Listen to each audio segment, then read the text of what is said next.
Hollywood is the movie capital of the world. As a result, American films not only dominate their native box office, but nearly the entire world. Other countries have their own respectable film industries, but in the United States, they often take a back seat to the American films. For a few brief years, two British studios teamed up to change this. They would be Associated Film Distribution. The company was formed in 1978 by British production companies ITC Entertainment and EMI Films to have an in-house distribution unit in the lucrative American market. Previously, the two of them had had their films released by a variety of studios in the United States. AFD's first and only release that year was the Italian film Blood Feud, which was financed by ITC. It starred Sophia Loren, Marcello Mastroianni, and Giancarlo Giannini, and was about three people escaping Italy to New York as the fascists came to power. However, the film would not make a significant dent at the box office. The first release of 1979 was Love and Bullets. The film follows an Arizona cop, played by Charles Bronson, as he has to get a mobster's wife, played by Bronson's wife Jill Ireland, to testify against the mobster, played by Rod Steiger, who wants her dead. The film would die at the box office after getting negative reviews. Their next film would be Firepower, starring James Coburn, Sophia Loren, O.J. Simpson, and Eli Wallach. The movie would almost not happen as Lou Grade, head of ITC, had originally wanted Bronson in the lead role, but after he dropped out, Grade decided to shut down production until Coburn was hired. Despite these tribulations, the film would flop at the box office. AFD was in desperate need of a hit, and they got one with their next movie. It would be The Muppet Movie, based off of the ITC-produced series The Muppet Show. It would be the highest-grossing film in its opening weekend, making back its $8 million budget in the process. It would ultimately make $76.6 million worldwide and be the 10th highest-grossing film in the United States. Additionally, it would earn 2 Academy Award nominations. Their next film, Escape to Athena, would be less successful. Despite starring Roger Moore, Telly Savalas, David Niven, Stephanie Powers, Claudia Cardinale, Richard Roundtree, Sonny Bono, and Elliot Gould, the film about a group of prisoners of war and resistance fighters fighting Nazis on a Greek island was criticized for its mix of comedy and action, a sentiment shared by Grade. The first EMI film that AFD released would follow in the form of Arabian Adventure, which follows a prince who goes on a perilous quest so he can marry a princess. Despite featuring Christopher Lee, Peter Cushing, and Mickey Rooney, the movie was a box office disappointment following previous fantasy films by director Kevin Connor and producer John Dark.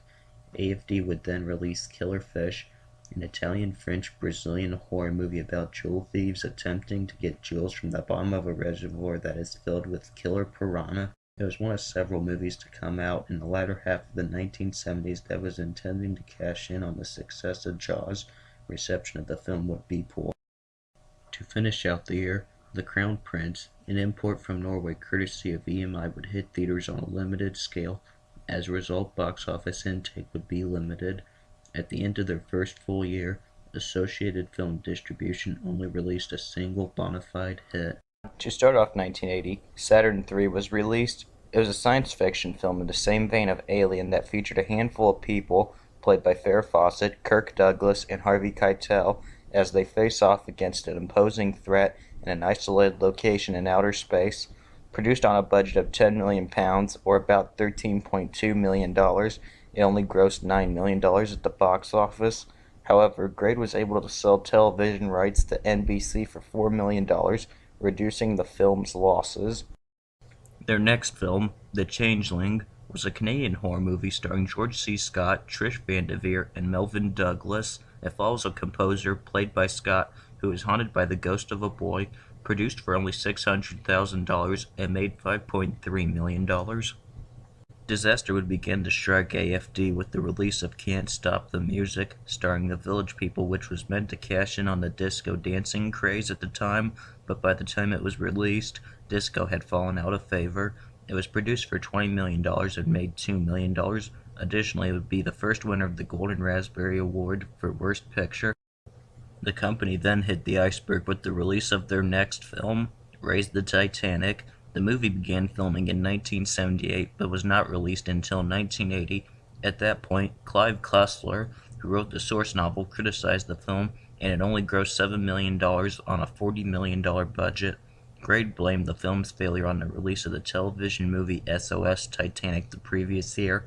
Ironically, the movie was produced by EMI.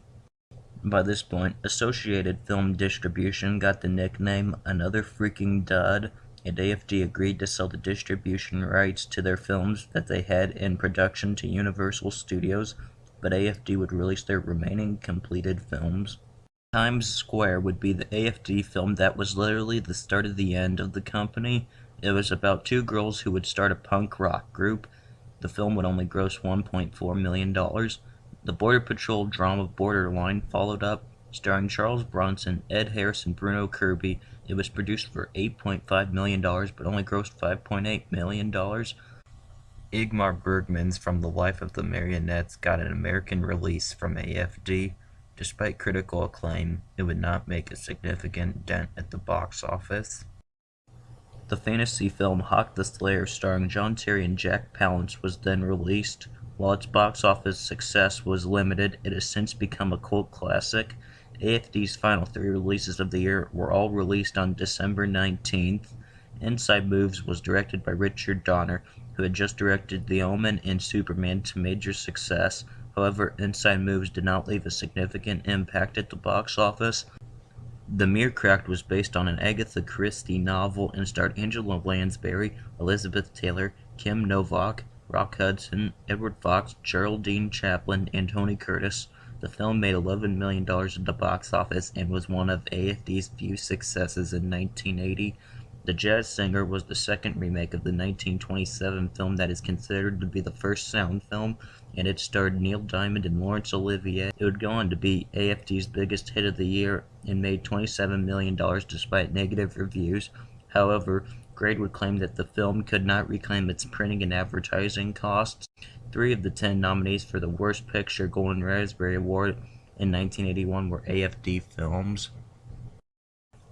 Associated Film Distribution would go out with a whimper in April of 1981 with the release of Hard Country.